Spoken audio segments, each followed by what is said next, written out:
И сейчас будет как раз срок. Вы готовы? Можно начинать? Да? Добрый день, дорогие коллеги. Сегодня мы будем говорить о международном движении гуманной педагогики под руководством Шалвы Александровича Аманашвили. Вот, пожалуйста, посмотрите, вот такой календарь нам подарили. Шалва Александрович как бы в капитанской форме. Вот и фуражечка такая капитана.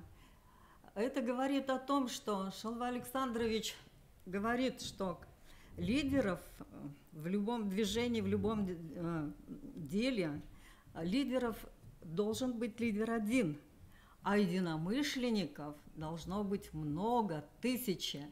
И вот сегодня, я надеюсь, после нашей встречи вы тоже станете нашими единомышленниками. А нашу встречу мы начнем вот с таких прекрасных притч. Некий отшельник вышел из своего уединения с вестью, говоря каждому встречному: «Имеешь сердце?» Когда же его спрашивали, почему он не говорит о милосердии, о терпении, о преданности, о любви и всех благих основах жизни, он отвечал: «Лишь бы не забыли о сердце, остальное приложится». И еще притчу послушайте. «Где живет глупость?» Притча называется. Некий учитель спросил школьника: «Где живет глупость?» Тот сказал: «Когда не знаю урока, вы стучите меня по лбу, вероятно, глупость живет там». Нужно понять, почему теперь мы стучимся не в лоб, а в сердце, либо запас многих вычислений. Лоб запас много вычислений, но сердце не успело стать лучше. Так нужно выровнять отсталое. И как мы вот сейчас из этой притчи можем понять, отсталое это что? Это то, что у нас внутри, в сердце, в наш внутренний мир. Мы очень развили интеллект, мы очень много знаем, но в нравственном отношении, в культуре мы почти, можно сказать, не развиты, отстаем, от движения отстаем, от человеческих высоких принципов и идеалов. И почему мое выступление сегодня я начала с притч? Потому что мое знакомство и принятие в сердце гуманной педагогики произошло на педагогических чтениях. И тема этих чтений была такая: без сердца что поймем? Каждым чтением международным Шалва Александрович выпускает по тематике книгу. И сегодня я хочу вам из этой книги прочитать очень важные мысли Шалвы Александровича. В этой книге он пишет: «Нужно воспитывать сердце. Пишу эту заповедь на стенах жилых домов. Пусть знают все, нужно воспитывать сердце. Пишу ее на стенах роддомов, детских садов, школ, университетов. Пусть озадачится весь педагогический мир. Сердце требует воспитания.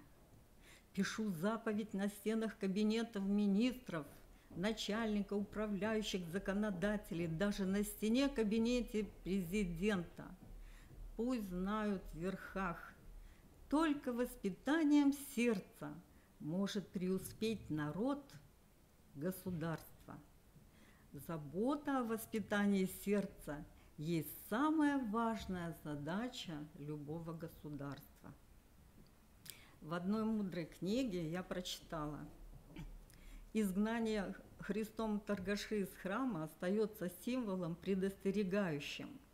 Но и храм должен быть в духе.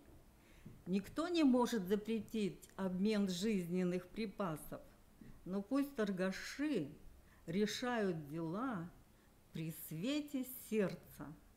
Тем самым главные основы жизни могут светиться сиянием добра. Если торгаши поставить целью не прибыль и собственное обогащение, а по совести и чести торговать полезными, здоровыми для наших детей продуктами, то польза будет обоюдная. Чистыми помыслами сердца все утверждается, и все утверждаются. А цель лишь продать, не заботясь о благе людей, не приносит ни счастья, ни здоровья. Вот это нужно нам обязательно говорить нашим детям. Ну где можно говорить? И на классных часах, и на предметных каких-то разговорах, на уроках, если это будет, конечно, к месту. А еще сказано, если ощущаешь боль в себе, смотрите, какая мудрость, ты живой. А если болит сердце от других, ты человек. И вот цель гуманной педагогики – это воспитание человека, человека благородного, высокой духовной культуры и нравственности. И еще раз повторю, прекрасную мысль очень благородна и очень важна для современной жизни. Пусть торгаши решают свои дела при свете огней сердца. И смотрите, Шалва Александрович проводит курсы у себя в своей усадьбе, курсы «Бизнес и гуманная педагогика». Вот бы у нас в Сыктывкаре такие курсы организовать. Пусть торговля изменит свое сознание, повернется к совести, не продает некачественные товары. А еще я заметила, у нас в Выжве в одном магазине при входе такой плакатик висит «Мы вас ждали».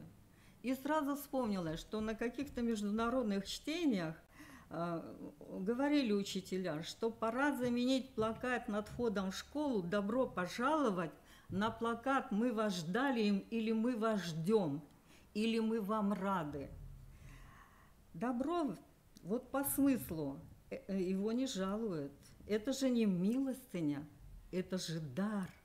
Это дар учительского вдохновения, творческого педагогического искусства. И посмотрите, каждое чтение, каждая встреча с Шалвой Александровичем Аманашвили, которые проходят раз в году, в марте месяца, в различных регионах страны и в различных республиках и странах, проходят по определенной теме. Посмотрите, какая прекрасная тема. «Учитель, вдохнови меня на творчество».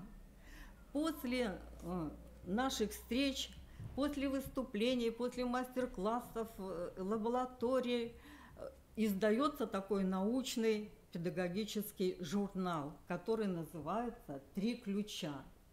И этот педагогический журнал носит такой девиз «Любовь, знание и красота».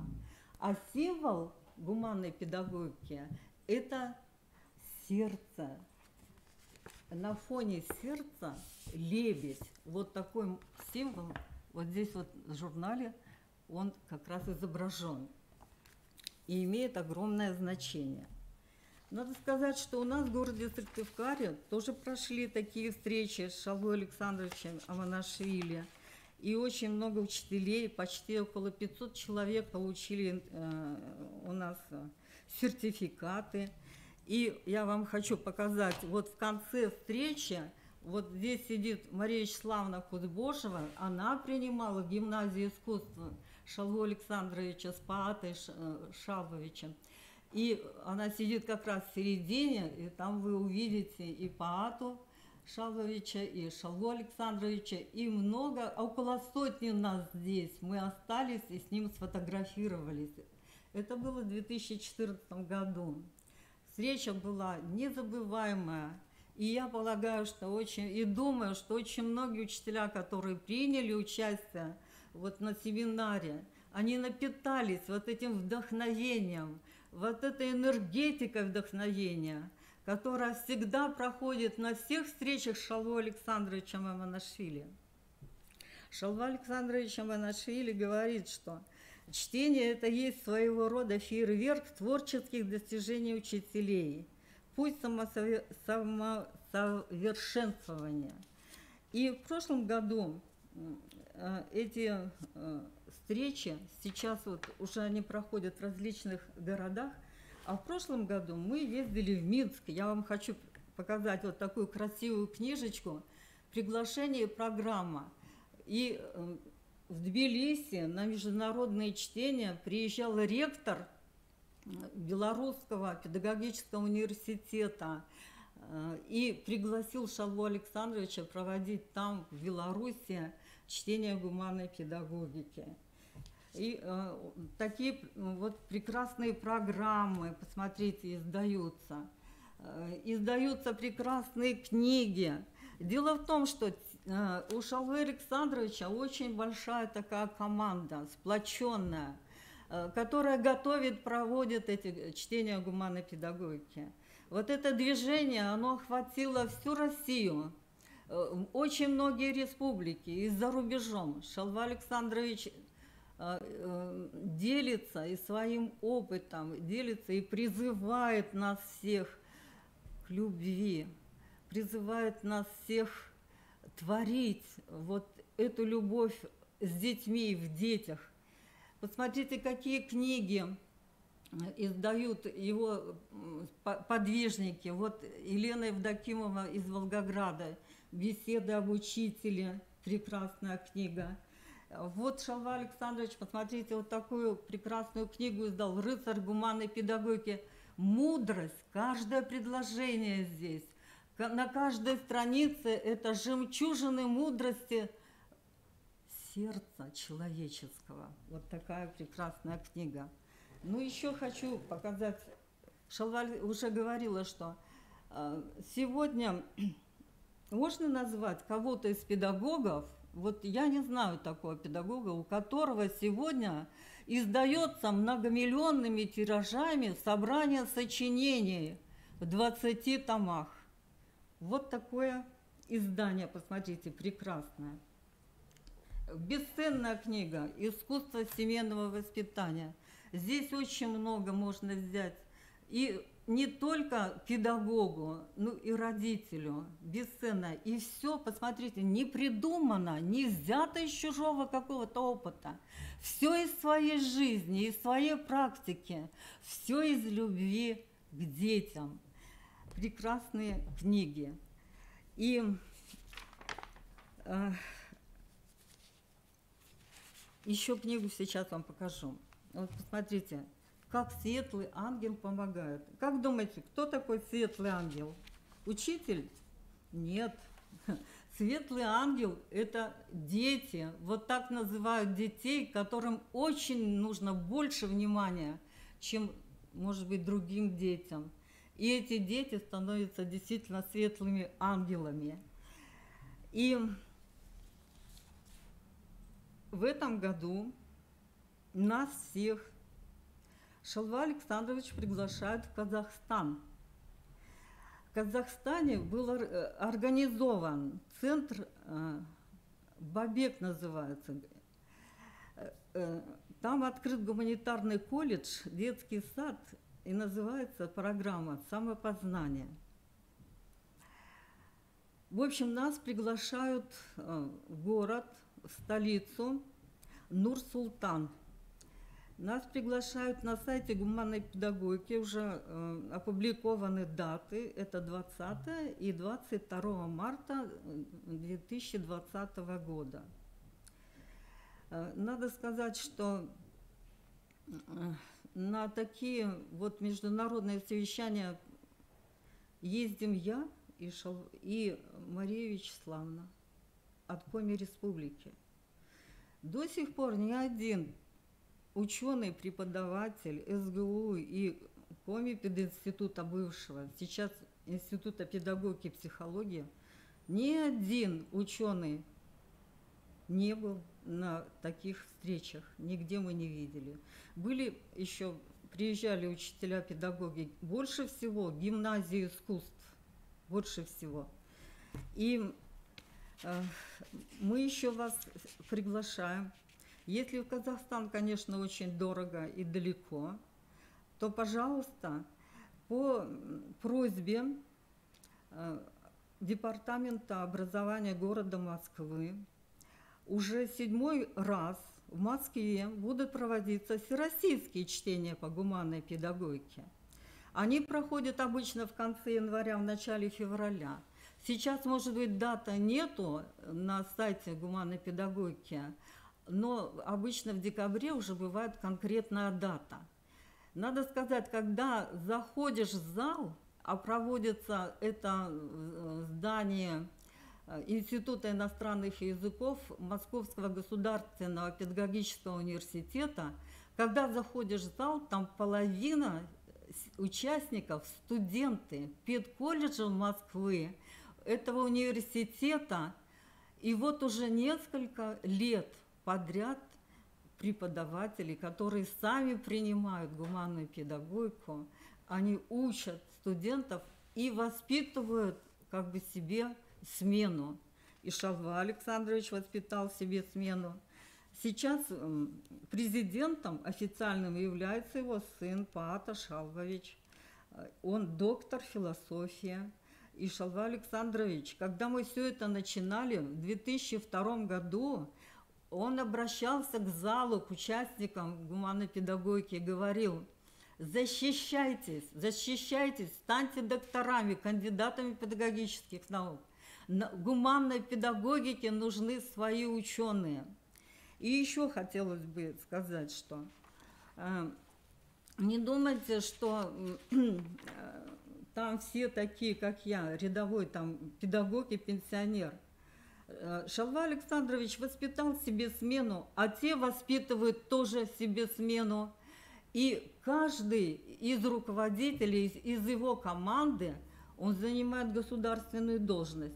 Кто-то, например, заведует кафедрой педагогики, как в Новосибирском государственном университете.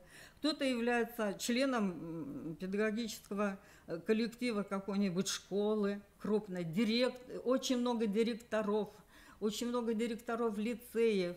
И даже есть ректоры университетов педагогических, скажем, Дагестанского педагогического университета. Очень хорошо принимал педагогический университет, Бакинский педагогический университет. И даже вот в этих странах, вот в Азербайджане, уже гуманная педагогика, она принята как государственная политика в воспитании и в образовании детей этой республики. И я бы сегодня еще хотела вам сказать о очень важном таком документе, как манифест гуманной педагогики. Вот манифест гуманной педагогики, он принят сподвижниками Шалвы Александровича в 2011 году. Это программа воспитания, программа творческая. И хотелось бы сегодня вот сказать о чем и прочитать. В начале гуманной педагогики, вернее, манифеста гуманной педагогики есть такое воззвание. Оно так зовет, так трогает сердце, и так хочется потом делать что-то, творить и работать, когда видишь, что какая у нас жизнь. У нас жизнь счастливая с вами. Так вот, если мы хотим быть счастливыми, нам нужно принять гуманную педагогику.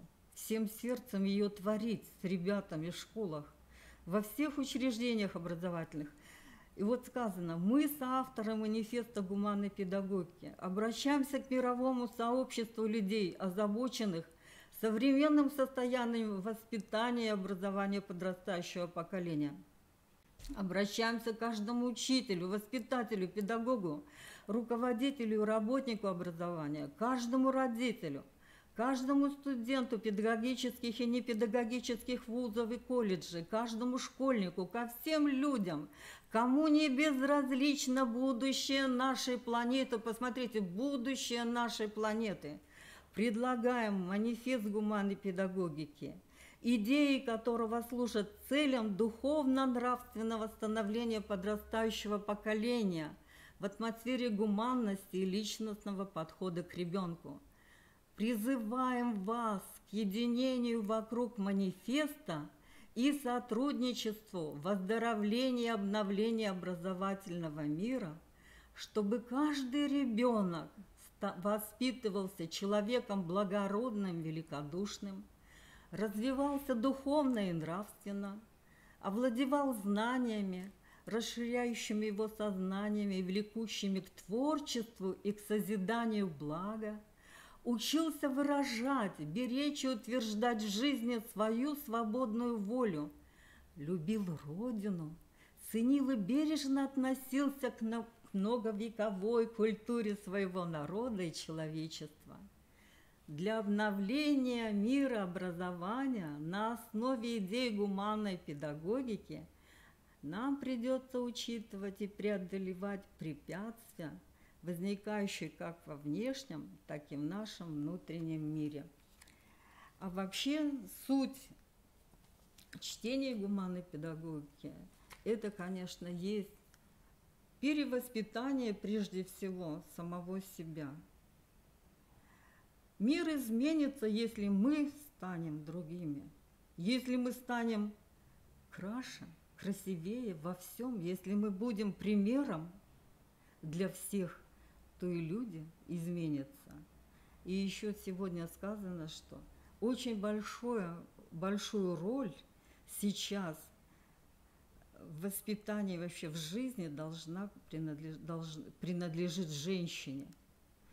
Если женщина будет сама высококультурной, высокообразованной, воспитанной, она таких воспитанных, добрых и воспитает детей и в школе своих учеников. И еще хотелось бы сегодня сказать, сейчас мы вам включим диск. Шалва Александрович, когда был на Украине, вот он давал одной журналистке ответы на ее вопросы. И вы сейчас послушайте и посмотрите на Шалву Александровича.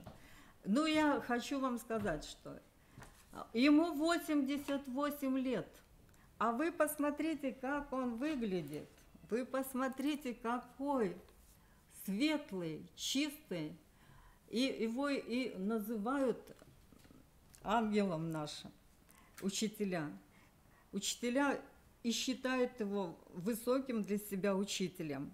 И еще хочу очень важно подчеркнуть. Вот смотрите, в этом журнале «3 ключа» на обложке, смотрите,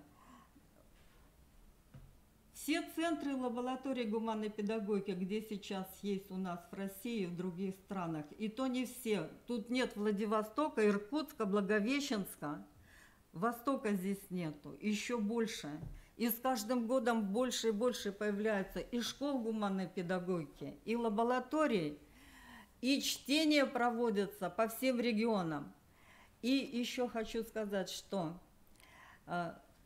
возможно бы Шалва Александрович не смог бы это сделать, если бы у него не было единства со своей второй половинкой, единства двух начал, да? Мужчина и женщина. Вот два педагога, вот такая семья, где действительно это лоно человеческой культуры в этой семье. А еще это Валерия Гиевна Неорадзе. Она тоже доктор педагогических наук, она его единомышленница, она помощница, друг и соратник. И вот такое вот у них великое дело, благодаря вот тому, что они друг другу помогали, у них получилось. И дальше Шалва Александрович продолжает, к сожалению, один. И давайте его сейчас послушаем и посмотрим.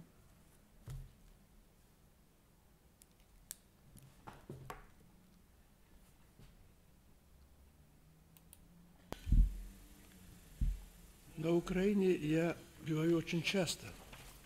Особенно за последние 3-4 года мне приходилось приехать на Украине не раз, не два, а может даже и 10-12 раз.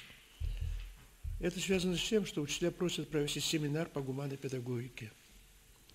Я один из носителей этой системы, она известная, эта педагогика развивается у многих в разных странах, у многих одаренных деятелей образования. Я тоже один из этих, который несет людям гуманную педагогику. Видимо, на Украине есть большая тяга к обновлению образования, очень большая тяга. Учителя чувствуют, что так дальше нельзя. То, что делается в образовании, нельзя этого долго терпеть, и поэтому ищут выход. Может, с этим связано то, что они приглашают меня то во Львове, то в Донецке, то Ровно и так далее. А сейчас вот Днепропетровск. Это уже по счету, по-моему, 18-й семинар. На основе этих семинаров, и не только на основе этих семинаров, на Украине уже создается Всеукраинский центр гуманной педагогики, который будет объединять учителей, устремленных к поиску, к творчеству и к утверждению новых ценностей в образовании. Меня часто спрашивают, а что такое гуманная педагогика? И еще, а можно ли реализовать гуманную педагогику в негуманном обществе? Общество негуманное, ну, такое общество досталось нам после развала Советского Союза. И вот в этом негуманном обществе можно ли реализовать идею гуманной педагогики? И задают еще третий вопрос. А что будет с ребенком, который будет воспитан духом гуманизма, а потом попадет в атмосферу зависти, злобы, жажды к деньгам и так далее? Что будет с этим ребенком? Это вопросы, конечно, очень сложные, ответы на них нельзя найти сразу, и при том еще, чтобы они были точными, но тем не менее, конечно, на них есть некие ответы. Гуманная педагогика в двух словах очень трудно выражается. Но если все же попытаемся, можно даже вот такой образ представить, нарисовать на бумаге сердце и сказать, вот это есть гуманная педагогика. То, что есть лучшее в сердце, вот там рождается любовь к ребенку, к будущему и ко всему лучшему. Так? Или же можно это объяснить еще и тем, что, надо сказать, добавить, главное у человека сейчас не знание, не столько знания, а сколько отношения к знаниям. Именно отношения. Знание сейчас очень легко можно найти знания любого уровня. Знания по физике, химии, биологии и так далее, они и в книгах есть, и в университетах преподносятся эти знания, в школах преподносятся так.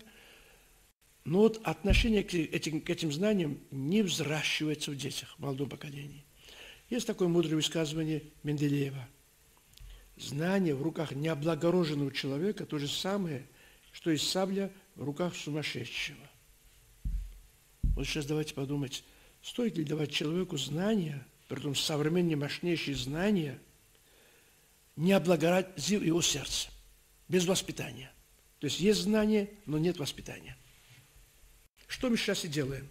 Это делается на Украине, почти что в каждой школе. Воспитание это потом, если время останется. И вообще нужно ли нам этим заниматься? Кто нам платит за это? А за обучение, да. Обучение контролируется, обучение проверяется. Ради обучения тесты устанавливаются, ЕГЭ, отметки и все остальное. Насчет воспитанности никакого разговора нету. Вот и так мы теряем поколение. Придет новое поколение, так, без духовного подъема, без нравственной основы, и в руках этого поколения будут мощнейшие знания. Даже этот мобильный телефон или интернет, это же выход к знаниям, это же инструмент, чтобы и они станут в руках вот таких безнравственных людей, так, как орудие. Орудие разрушительнее и опаснее очень. Значит, воспитание сейчас и самая главная задача. Откладывать эту проблему на потом, когда все будет у нас хорошо, просто нельзя. У педагога нет другого выхода. Какое бы ни было общество, все равно учитель должен воспитывать благородного человека. Пусть общество будет очень озлобленное, без благородства, без великодушия. Пусть общество будет таким. Но я, как учитель, не имею права, это моя совесть, не воспитывать ребенка благородства. А от этого мы отходим. Так, отходит само государство, тянет учителей туда, где-то, куда-то. Так, вместо того, чтобы попросить и увлекать учителей именно в этом направлении, взращивать детей благородные чувства. Ведь этим будет богата Украина, этим будет богата и моя Грузия тоже. И вся страна будет, мы только этим гордиться, со своими благородными людьми. Так? Вот сколько знаний у Америки. Там мало знаний разве? Лучшие умы перетягиваются в этой стране. Но эта страна разрушает мир. Именно эта страна, могущественная страна, со своей мощнейшей техникой, объявляет свои интересы то там, то туда. Если его интересы там не удовлетворяются, то уже готов со своими ракетами совершить якобы правосудие. Понимаете? Отношение к знаниям. А какие должны быть эти отношения? У нас другого выхода нет. Если мы хотим сохранить и мир, и спокойствие, и процветание особенно, процветание народов, и в частности наших народов. Я люблю свою Грузию, а вы Украину разве не любите? Так, эту прекраснейшую страну. Я люблю вашу страну. Я как будто прохожий, а гражданин этой страны, он же этим должен дышать. А если любим, то любим с будущим. Так? И каким это будет будущее, если мы сейчас не будем взращивать благородство наших нынешних детях? Они сейчас сидят за партами в первом классе. Вот сегодня второклассники ко мне приходили. Красивые дети, изумительные, устремленные. Так? Дай им знания, не давай нравственность. И эти 30 или 31 ребятишек, так, завтра, послезавтра, спустя 10-15 лет, станут, я не знаю, ими гордиться уже будет нельзя. Вот эти задачи стоят перед нами. Именно когда на обществе негуманное мы должны заниматься, как говорил Вернадский, самыми вечными вопросами. Так, не сиюминутными, а именно вечными вопросами. А вечным вопросом он считал образование. И он говорил это в 18 году, когда все было разрушено. Вот эту педагогику, которую одним из носителей являюсь я, хочу принести учителям эту педагогику, то она тянет учителей. Учителя стремятся к ней. На Украине все больше и больше расширяется сообщество учителей, которые к этому стремятся. Это происходит и в других бывших союзных республиках бывшего Союза. Это происходит в странах Балтики, и на основе этого каждый год проводятся в Москве международные педагогические чтения. Наверное, с будущего года, а может быть, с этого года тоже будут проводиться уже третьи всеукраинские чтения по гуманной педагогике. Третье, потому что первые и вторые уже прошли. Так? Третье чтение. Такие чтения, наверное, и в Днепропетровске тоже будут проходить потом. А гуманной, чтобы оживить учителей, дать им импульсы, помочь им мыслить по-другому. Вот такие вопросы складываются вокруг гуманной педагогики. И эта педагогика не просто школьная, не в школьных зданиях умещается она. Она выходит далеко за грани школьных стен. Она педагогика жизни, педагогика общения. Так, вот педагогика моей речи, скажем, педагогика рынка. Так, с этой педагогикой мы должны жить и на улице, и так далее. То есть это образ жизни, образ духовного восхождения человека. Вот об этой педагогике идет речь. Нам пора говорить о духовном восхождении. Хватит, нам и всегда твердили, и меня лично так воспитывали, что нет ничего, кроме того, чего видишь. Кроме материального мира нету никакого другого мира. Но мы же видим, вся культура создана не на основе материальных ценностей. Нет, материальные ценности – это просто придаток для культуры, а создана на духовных началах. Именно духовные основы порождают высочайший уровень человечества, что называется культурой.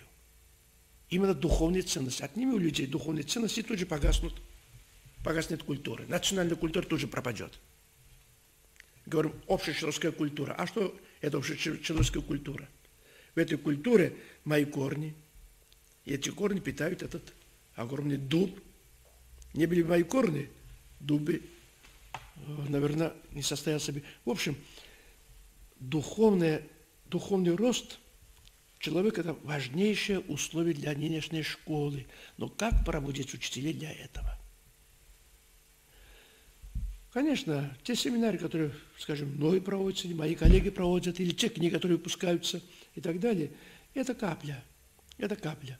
Есть массовые средства информации. Вот я сейчас общаюсь с этим, одним из мощнейших средств массовой информации. Притом, может быть, наиболее мощнейшие средства – это телевидение. На днях проходило общее собрание Российской академии образования. И там один из выступающих привел такие данные. Мне, говорит, в течение одной сутки проследили только один канал. Не помню сейчас, какой канал. Вот тот называл, если даже помню, не назвал бы это, может быть, неудобно. Один канал в течение 24 часов. Несколько сотен убийств. Несколько тысяч выстрелов. Так? Кровь постоянная. А что касается сквернословия, это уже сочетать нельзя. Но почему массовая информация допускает такое? Почему телевидение дает себе право вот такую грязь обливать на молодых людей, на меня тоже, на своих граждан? Так? С чем это связано? Для меня это очень ясно здесь, бездуховностью. Люди, которые это творят, они поклоняются мамону, доллару, золоту поклоняются. Для них это важнее сейчас, чем человек, это важнее. А у человека есть неизменные чувства. Вот пробуждаете неизменные чувства. Так? Показывай все, что пробуждает этого. Так? И человек будет смотреть телевизор, а потом рекламируй, что хочешь. Так, я не знаю, настолько вот такой подход гражданственный, государственный. Педагога здесь может сделать очень многое, если бы еще были вот такие поддержки со стороны печатного слова, устного слова, зрелищ. Мы не в состоянии защитить наших детей от дурной музыки. Ибо эта музыка льется повсюду. Так? А школа уже тоже не в состоянии воспитывать вкус к музыке. От дурных зрелищ. Они всюду. А в школа не успевает дать ребенку щит против этих дурных зрелищ. И так далее. Это очень много. Как защитить нам детей от курения, от наркомании, от суицидов?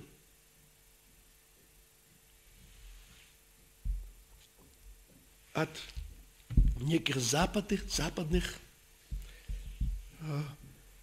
тенденций, как будто с одной стороны защиту детства или молодежи, а с другой стороны это есть тонко задуманный способ порабощения духовного мира человека. Сексология. Моя мама, мои родители не знали вообще эту науку. Но я вот перед вами сижу. А вы? А другие?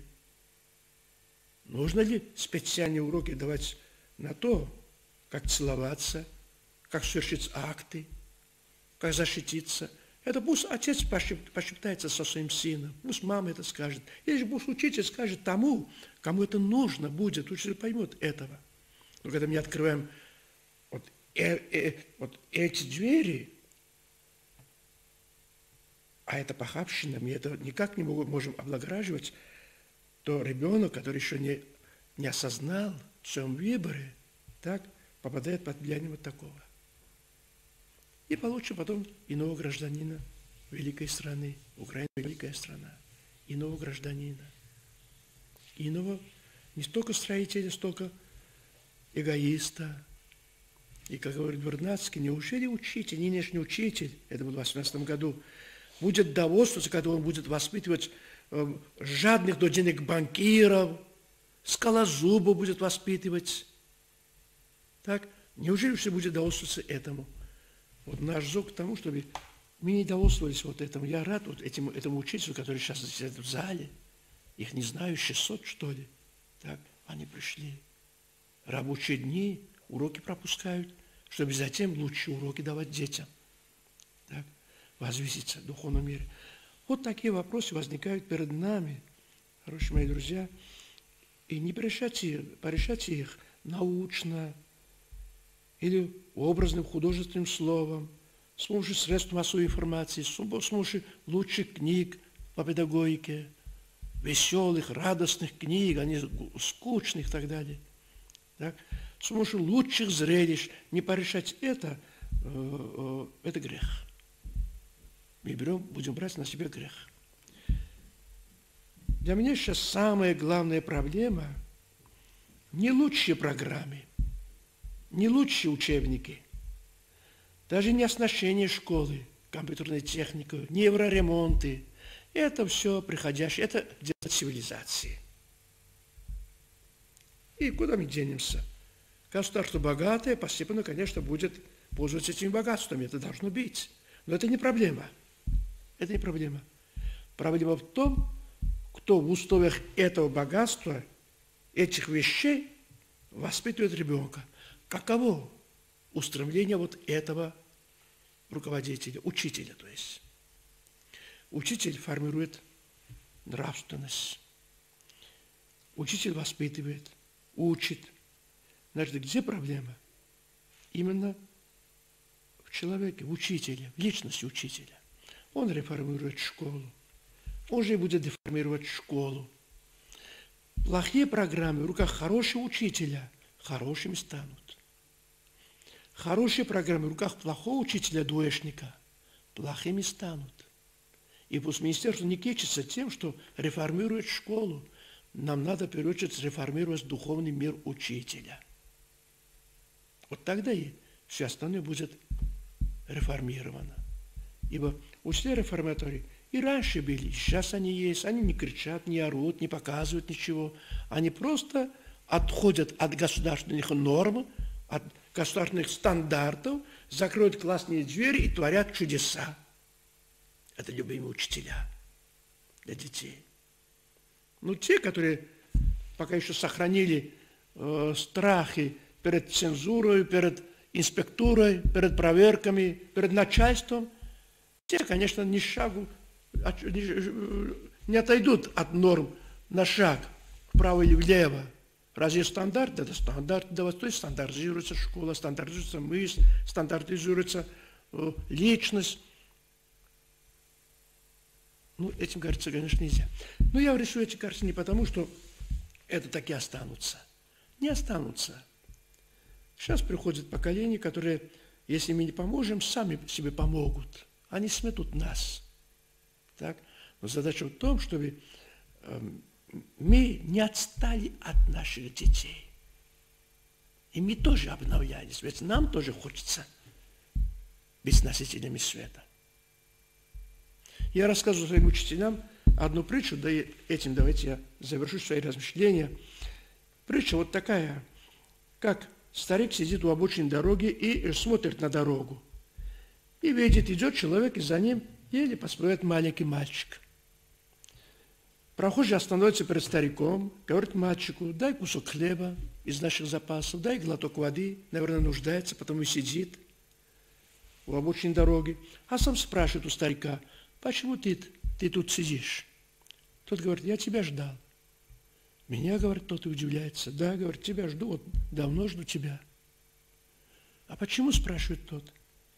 Тебе доверили этого мальчика на воспитание? Да, говорит тот, удивляется. Откуда старик знает этого? Тогда бери от меня мудрость, может быть, пригодится. Если кому-то хочешь посадить дерево, то сажай плодовитое деревцо. Если там кому-то хочешь подарить лошадь, то дари лучшего скакуна. А если тебе доверили ребенка на воспитание, то верни его крылатым. Прохожий удивляется и говорит: старик, о чем ты мне говоришь? Я сам не умею летать. Как могу научить ребенку летать? Не знаю, сказал старик, и начал смотреть на небо, как будто забыл обо всем. Прошли годы, и этот самый старик, сидящий на том же месте, видит, летит мальчик, а за ним еле поспевает его учитель. Они опустились перед стариком, преклонились, и учитель говорит: старик, помнишь, несколько лет тому назад ты мне сказал, верни мальчика крылатым. Видишь, я нашел способ. Смотри, какие крылья выросли у моего мальчика. Он летает он, и сам удивляется своим творением. А старик не смотрит на мальчика. Он смотрит на перышки учителя и говорит: а мне больше нравятся твои перышки. О чем эта притча? Это притча о том, что мы, общество в целом, а в этом обществе маме и папе, дедушки и бабушки, и в этом обществе особенно учителя, воспитатели, наставники детства должны превзойти самого себя. Не умеем летать, должны научиться летать. Мало нас нравственности, должны набрать нравственность. Мало нас света, мы должны набрать этого света, потому что приходят дети света, им нужны учителя света. Так? Мы их не найдем, мы сами должны стать такими. Мои пожелания учителям и всем, кто занят воспитанием детей. Есть такие мною придумания для себя, это я придумал, я их называю заповедями. Надо верить в безграничность любого ребенка. Он приходит со своим предназначением, и в нем огромнейшая энергия. Надо верить в ребенка, каким бы он ни казался нам сейчас. Это первая заповедь. Надо верить в свою искру Божью.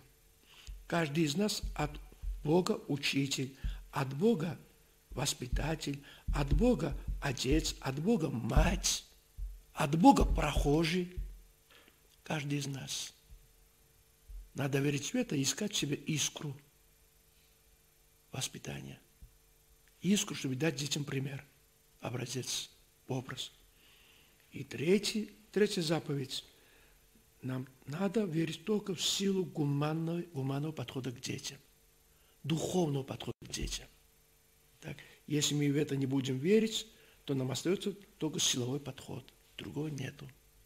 А силовой подход нынешнее поколение, дети света или дети индиго, как Запад их называет, не потерпит. И мы проиграем в этой битве со тьмою. Я желаю, чтобы Украина процветала. Она особая страна для грузинов. Украина. Так, особо любимая страна. Мы питаем очень такие теплые чувства к этой стране. И в дальнейшем ожидаем, что эти чувства перерастут в великой дружбе, взаимности. И, конечно, будем дарить друг другу наших детей, у которых будет много благородства и меньше злобы. Я закончу на этом. У меня вопрос возник. Вот очень часто духовность, но не все люди далеко понимают, что это такое. Духовность. Давайте для тех, которым трудно понять, найдем упрощенную формулу. Так? Духовностью являются наши сны. Это проявление нашей духовности. Встал утром, запиши твой сон и посмотри, что ты видел во сне. Это как будто будет говорить о твоей духовности. Духовность – это наши мысли. Так они идут, постоянно гуляют в голове. А к чему они стремятся, эти мысли? О чем эти мысли? О чем озабоченность? Это духовность. Духовность – это наше сердце. Так, как оно бьется? Оно бьется. Кого любит это сердце? Себя больше или чего-то другого? Так? Духовность – это наша вера. Во что мы с вами верим? Верим в золото или верим в Бога? Да? Это духовность. Духовность – наша совесть. Умеем ли прислушиваться к совести нашей? Или не умеем? Или давно уже отошли от совести, оправдывая тем, что жизнь такая. Жизнь всегда будет такая. Но совесть не будет спокойна. Так? Вот все это, я вот перечислил некоторые такие аспекты духовности, и много другое, есть составные духовности. Так? И именно духовность, вот этот воображаемый мир во мне, управляет мой мир в реальности, в действительности. То, что есть во мне, я то и утверждаю. Вот что есть во мне, все это есть достояние духовности. А если сравнивать бездуховность и духовность, какое отличие? Если сравнивать эти бездуховности, да, это сравнение имеет смысл, конечно, ибо очень много бездуховных людей. И школа сейчас глохнет от бездуховности, от неверия, так? От недолюбливания. Если сравнивать, мы можем только видеть пару параметров.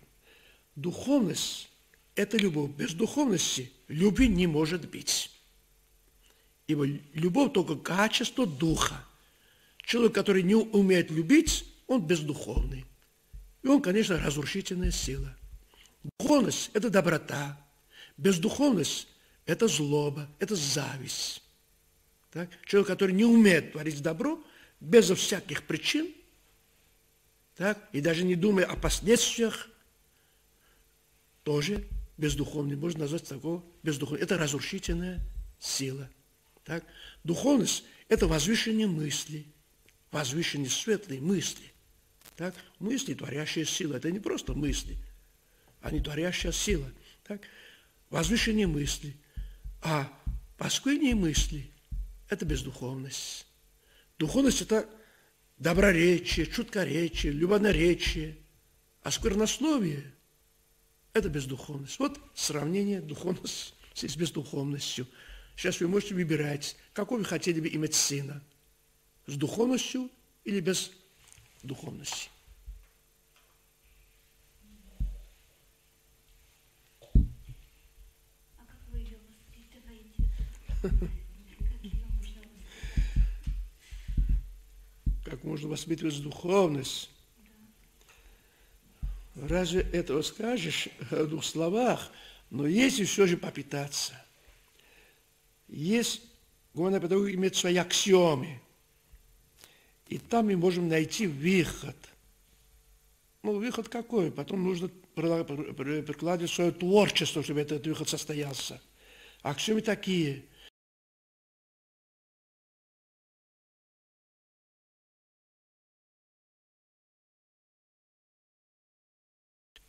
Воспитывается личностью. Человек воспитывается человеком, а духовность воспитывается духовностью. К чему мы возвращаемся?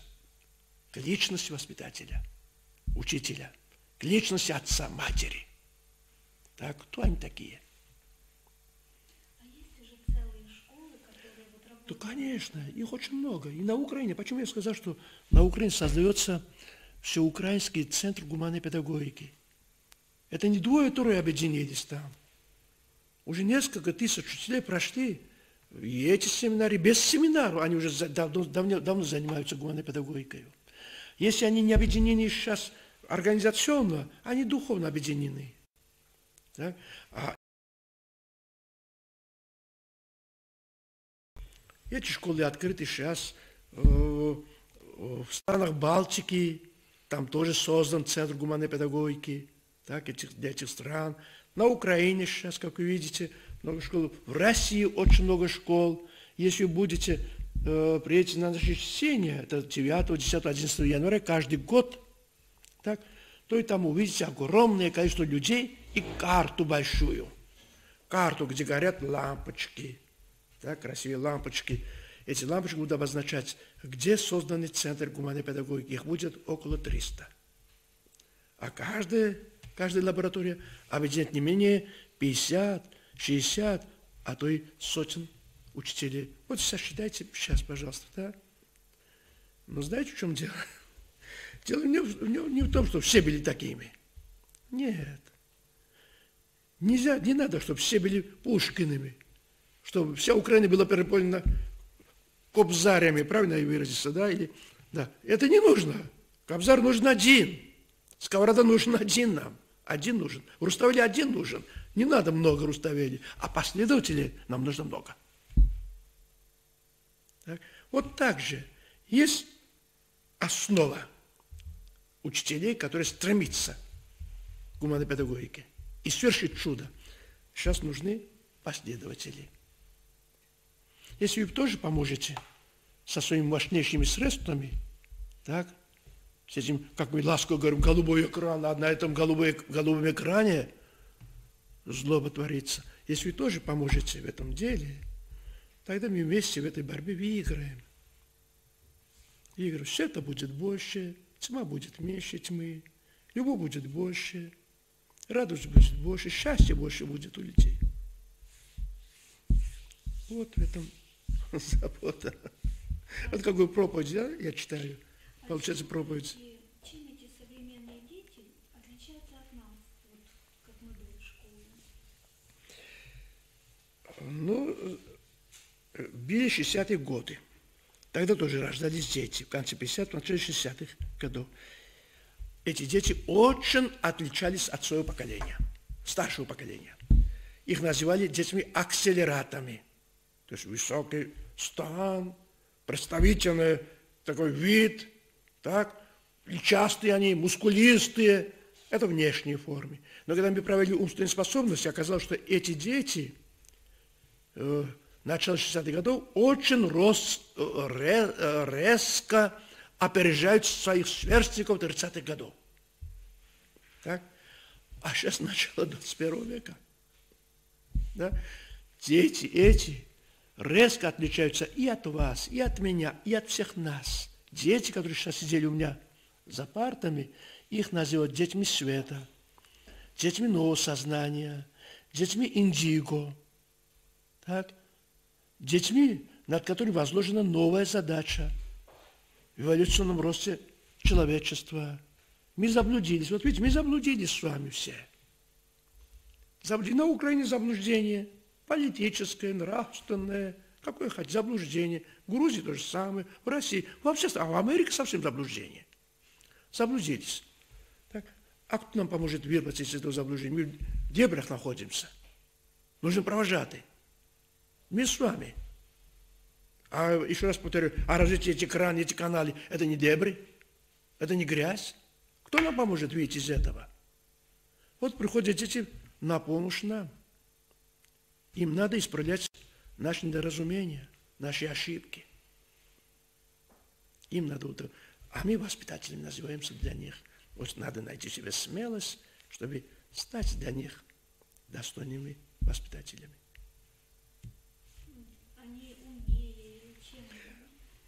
Они и сейчас умнее, даже новорожденные, уже сейчас умнее, чем родители.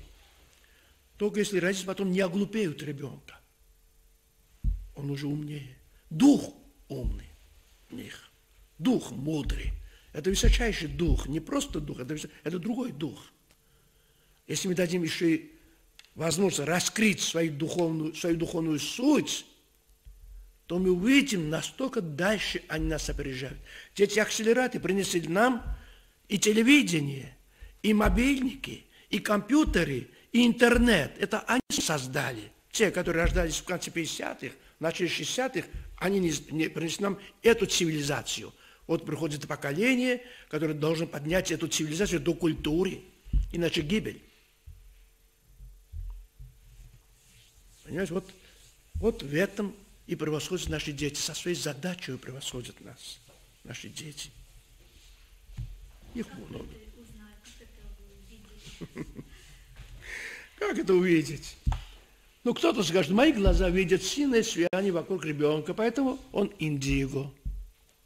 И добавьте, что их очень много таких, 90% таких. А кто-то скажет, глазами я не вижу. Но мое сердце чувствует, что, правда, дети пришли другие. Они акселераты, не только акселераты, они еще гиперактивные дети. Таких раньше не было, а сейчас есть. Кто это скажет? Третий возьмет психологические тесты и проверит умственные способности, эмоциональную сферу ребенка и детей современных, и увидит, что, оказывается, дети меняются, они другие по сравнению с другими. А четвертый просто будет наблюдать, какие сейчас проходят дети. А почему этот ребенок видит насквозь все? И может читать закрытыми глазами. Почему он это может делать? А почему этот ребенок видит будущее? В чем дело? А почему он извлекает корни из больших чисел? А он сам маленький, еще этого не должен знать. Возводит в разной степени. Почему? А таких очень много. А недавно мальчик выступал один на международной конференции. Маленький мальчик, не мог дотянуться до трибуны, ему подставку поставили. А там ученые сидели, он один выступал. 9-летний мальчик, 10-й год идет ему. И что он сказал? Он сказал нам философский доклад. Не по тексту, как мы умеем взрослые, а вот так, смотря где-то в потолок или где-то далеко, не знаю, правда о правде. Надо же найти такое решение, так? И завершить тем, что была бы моя воля. Я бы вывесил бы на этих улицах не те транспаранты, которые сейчас купи, продай. Нет, написал бы красным по белому. Люди, перестаньте лгать. Есть отличие. Давайте даже на экране покажем сейчас. Люди, перестаньте лгать. Вот видите, телевизорщики уже не лгут, только правду говорят. Перестаньте вы тоже лгать с нами вместе. Но боимся этого. Недавно вышел хороший фильм. Как это называется? Это продолжение фильма «Выборы». Если помните, да, «Выборы». Та же команда сейчас другой фильм представила. Это о радио. Как выпускается утка на весь мир. И никто не может узнать, что это была утка. Так? И все это приняли как правду, как истину. И все обмануты. Люди, перестаньте лгать. Вот так можно опознать этих детей. Если у вас есть ребенок дома, нету, да, тогда понадобится за другими. Они по-другому мыслят, по-другому говорят, другое что-то ищут. Но если мне скажут, там не смотри, этого не бери, это не говори, так нельзя говорить, лучше лгать, чем правду говорить, а то дядя обидится. Да? Воспитаешь так, и истина уйдет от ребенка, придет ложь. Вот так можно опознать этих детей. Вот эти новые игры, их на велосипедах, там вот на скейтбордах, они как-то влияют? Но эти игры для них созданы. Для них созданы. Многие игры сами придумывают. На этих играх сами придумывают новые новые фигуры и тому подобное. Но есть игры, которыми мы насилуем детей. Нашими компьютерными играми. Просто насилуем. Их не дети придумывают, а взрослые вместо них. А у детей тоже есть чувства. А мы упрощаем эти чувства, занижаем их, и они начинают убивать, отнимать по этим играм, захватывать, забирать, стрелять постоянно. Кто им эти игры дает? Взрослые. Будем ли почитать это такого взрослого? Все, можете продолжать. Все, да? Уважаемые коллеги, нам разрешено еще продлить нашу встречу. Я бы хотела вот по календарю вам показать. Смотрите, там не только сподвижники у Шалвы Александровича, посмотрите, какой он. Смотрите, дай Бог нам до его лет дожить и быть такими. Посмотрите, юный, светлый, ясное мышление, мудрость какая. Смотрите, рядом стоматолог, рядом с ним. Смотрите, и врачи, сподвижники у Шалвы Александровича, и философы, и психологи, уж не говоря о воспитателях различной категории. И еще я хочу вам показать, вот педагог Акимова Вера Георгиевна. Посмотрите, вот она держит этот журнал, я вам показывала, да, «Три ключа». Вот она жена выдающегося физика Акимова по фамилии. И еще я вам хочу показать, она директор школы, бывшей коррекционной, Московская, номер 200, Марина Шишова. Они за 2 года Шалвы Александровича по программе гуманной педагогики коррекционную школу превратили и преобразовали эту коррекционную школу в общеобразовательную школу. То есть Шалва Александрович является, и Паата Шалвович являются учеными, являются учеными руководителями гуманной педагогики многих школ. Ну, я не знаю конкретно, но многих школ Санкт-Петербурга, я точно знаю, Москвы, и еще, по-моему, Благовещенска, и еще других городов. А вот Шишова я вам покажу. Она, вот, директор школы, она защитила кандидатскую по зову Шалвы Александровича. Вот. И у меня есть телефон, если кто хочет с ней встретиться, поехать в московскую школу, где она работает, где притворяется гуманная педагогика, я могу рекомендовать и могу вам дать этот телефон, но нужно заранее договориться. Вы уедете оттуда вдохновленными, как мы уезжаем от встреч Шалвы Александровича с вдохновением. И посмотрите, вот это вдохновение, этот огонь, вот творчество, вот Шалва Александрович, посмотрите, вот в окружении тоже педагогов, это даже вот начальник образования, начальник управления образования, где-то в Эстонии, по-моему, вот в красной футболочке. И еще хочу вам вот еще что сказать. Нам предложили семинар для родителей. Мама, папа и я. 2-дневный семинар. 25 и 26 марта. К нам в республику, можно в Сыктывкар, можно в Воркуту, в Печору, где нас встретят. Приедет Паата Шалвович. Шалва Александрович будет занят. Ну и еще скажу, что когда-то я в одной из сыктывкарских школ услышала такой вопрос. А Шалва Александрович, а кто это такой? А он работает с детьми? А что он преподает? Вот эти вопросы мне, к несчастью, что ли, не хочу говорить, кто мне задавал такие вопросы. Вот в школе, в одной из школ сыктывкарских. Так вот, что, может быть, этот педагог или завуч школы слышит сейчас на вебинаре, или передайте, Шалва Александрович работает в Московском государственном педагогическом университете, он заведует лабораторией гуманной педагогики, и сейчас он набрал курс 3-годичный, который вот для студентов.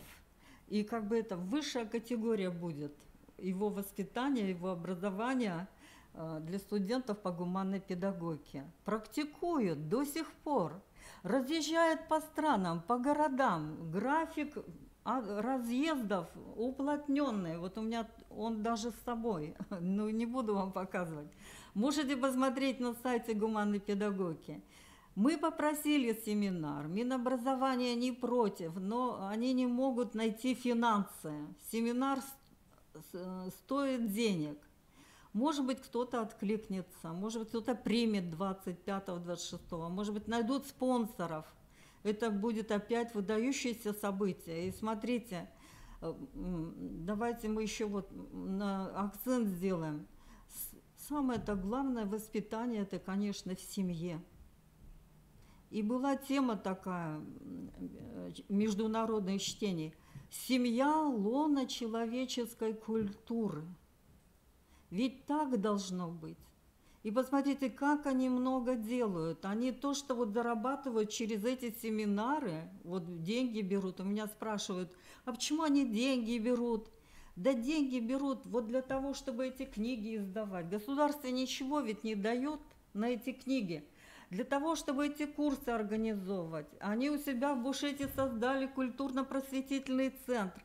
Все лето работают, туда приезжают родители с детьми. И хочу еще сказать, что выступала перед нами женщина, которая туда приехала, в Бушете, туда к Шалве Александровичу летом на вот такие вот курсы для родителей с детьми. Она бывший работник полиции, может быть, работала в комиссии по делам несовершеннолетних, или как сейчас там полиция, отдел такой называется. Но она нам показывала фотографии после встречи, после приезда из Бушети. У нее были погоны, по-моему, полковника или подполковника. И она говорила, что она сейчас, она из Кирова, и что она сейчас всей семьей занимается и воспитывается гуманной педагогикой и преподает гуманную педагогику где-то в Кирове. Конкретно она, конечно, не говорила.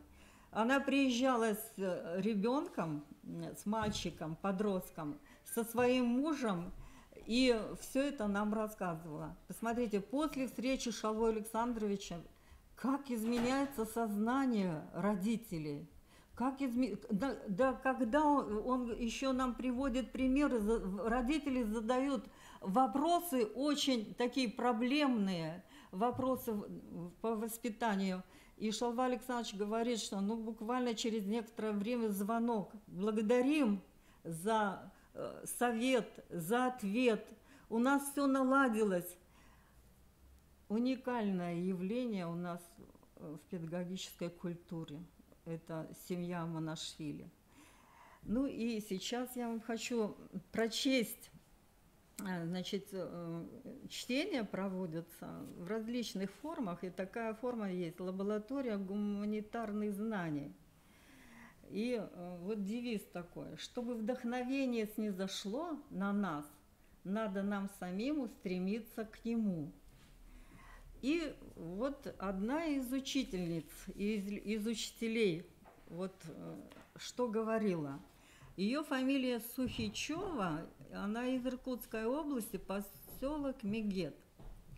Если вы спросите меня, откуда я черпаю вдохновение, то я отвечу: от учителя и от детей. Согласна, что для всех в этом зале источником вдохновения является Шалва Александрович Манашвили. Еще один такой же учитель с большой буквы – моя мама. Она больше 30 лет учит малышей в начальной школе. Она не просто идет на работу, она бежит туда. Многие спрашивают ее: «Куда бежишь, Галина Владимировна?» Отвечает: «Я бегу жить».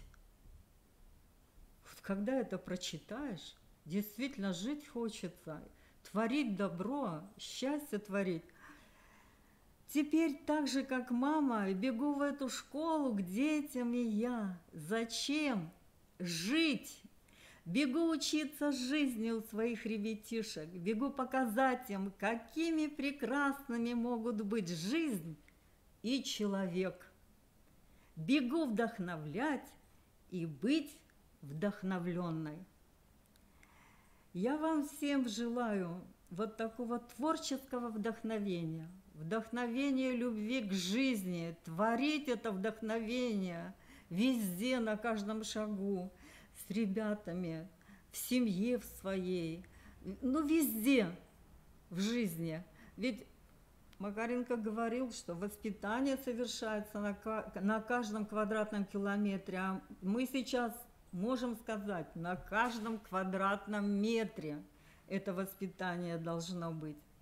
Я вам желаю вдохновения и надеюсь, что, может быть, кто-то поможет нам в осуществлении семинара Шалвы Александровича, Паты Шалвовича у нас в Сыктывкаре или у нас в республике 25-26 марта для родителей, семинар для родителей, он запланирован. Если вы найдете спонсора или найдете кого-то из руководителей там, школ, они согласятся на проведение такого семинара на базе своей школы, но платно. Пожалуйста, позвоните мне, и мы все это осуществим вместе. Я думаю, что это будет очень большим сдвигом в воспитании и в образовании в образовании Коми-Республики, если к нам опять приедет Шалва Александрович или Паата Шалвович. Ну, у меня все. Вдохновение вам, вдохновение, счастья.